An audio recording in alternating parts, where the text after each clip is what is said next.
The public conversation around Serena Williams' decision to use a GLP-1 weight loss medication has become a complex and multi-layered debate, extending far beyond a simple health announcement. It has evolved into a cultural flashpoint, raising questions about body image, celebrity endorsements, the medicalization of weight loss, and the pressures faced by women and mothers. Williams, a 23-time Grand Slam champion, has been known throughout her career as a symbol of power and strength. Her muscular build stood in stark contrast to the often thin ideal of female athletes, and she consistently used her platform to champion body positivity. It is this history that makes her recent admission so jarring for many fans. The disconnect between her past advocacy and her present use of a weight loss drug has led to accusations of hypocrisy and very disappointing behavior. In her interviews with Vogue and People and on the Today Show, Williams explained her reasoning, stating that after the birth of her 2 daughters, her body was no longer responding to her usual regimen of intense workouts and healthy eating. She described a feeling of being stuck and experiencing physical discomfort, including joint pain.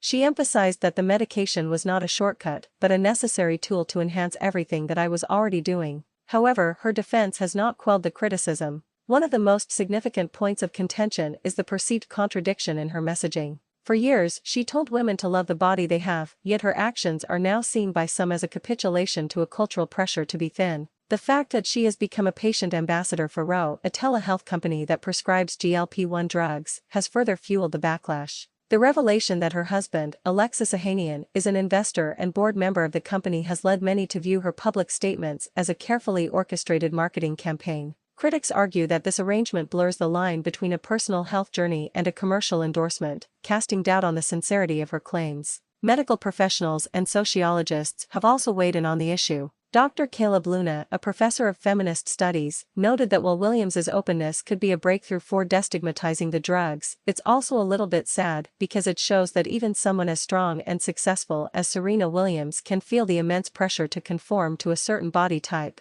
They point out that this trend is particularly concerning because it reinforces the idea that thinness is a goal to be pursued at all costs, potentially harming individuals with body image issues or those at risk for disordered eating. Furthermore, medical experts have voiced concerns about the widespread celebrity promotion of GLP-1 drugs. They worry that such endorsements, often made without comprehensive discussion of side effects or long-term safety data, create unrealistic expectations for the public. A survey of healthcare providers found that nearly 80% believe celebrity endorsements have harmed patients' realistic expectations of the medication. They stress that these are serious drugs with potential side effects, including gastrointestinal problems and, in rare cases, more severe issues like gastroparesis. They argue that a public figure's personal success story, especially one tied to a commercial partnership, is not a substitute for a thorough medical consultation. In essence, the news surrounding Serena Williams has become a microcosm of a larger societal debate. It highlights the tension between personal autonomy and public influence, the growing trend of medicalizing weight loss, and the ongoing struggle with body image in a culture that still heavily equates thinness with health and success. While Williams sees her journey as an act of transparency and a way to help others, for a vocal segment of her fanbase and the public at large, it represents a step backward in the fight for genuine body acceptance and self-love.